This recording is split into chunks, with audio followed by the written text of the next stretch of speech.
ఒకవేళ ఈ రోజే మీరు చనిపోయారనుకోండి, మీ పేరెంట్స్ చాలా బాధపడతారు.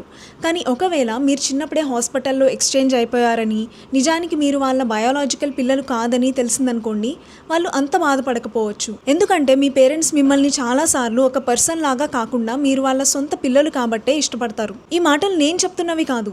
ఓషో అనే ఒక ఫిలాసఫర్ చెప్పిన మాటలివి. ఇంకా ఆయన ఏం చెప్పారంటే, మనం దేన్నైతే అన్‌కండిషనల్ లవ్ అంటే ఏ కండిషన్స్ లేకుండా వచ్చే లవ్ అని అనుకుంటామో అది నిజానికి అన్‌కండిషనల్ కాకపోవచ్చు. అది కూడా ఒక అటాచ్మెంట్, ఐడెంటిటీ ఇంకా బయాలజీతో ముడిపడి ఉంటుంది. దీన్నే సైకాలజీలో కిన్ సెలెక్షన్ అని అంటారు. హ్యూమన్స్ అనేవాళ్ళు వాళ్ళ most of the time, energy ఇంకా రిసోర్సెస్ని ఎవరైతే వాళ్ళ జీన్స్ని షేర్ చేసుకుంటారో వాళ్ళ మీదే ఇన్వెస్ట్ చేస్తారు అని ఈ సైకాలజీ చెప్తోంది. ఎందుకంటే అది మన ఓన్ జీన్స్ సర్వైవల్ని ఇంక్రీజ్ చేస్తుంది కాబట్టి, అంటే తరతరాల్ని ముందుకు తీసుకువెళ్ళే ఒక ఛాన్స్ని ఇస్తుంది కాబట్టి. ఇదే రీజన్తో మనకున్న వర్స్ట్ రిలేటివ్స్తో కూడా మన పేరెంట్స్ ఇంకా మాట్లాడుతూనే ఉంటారు. మన పేరెంట్స్ మనల్ని ఒక పర్సన్గా హేట్ చేయొచ్చేమో కానీ వాళ్ళ పిల్లలం కాబట్టి మనల్ని ఎప్పటికీ లవ్ చేస్తూనే ఉంటారు. వాళ్ళు మన కోసం ఎన్నో సాక్రిఫైసెస్ చేయడానికి రీజన్ మనం వాళ్ళ బయాలజీలో ఒక పార్ట్ కాబట్టి, ఇంకా వాళ్ళ జీన్స్ని మనం ముందుకు తీసుకువెళ్తున్నాం కాబట్టి.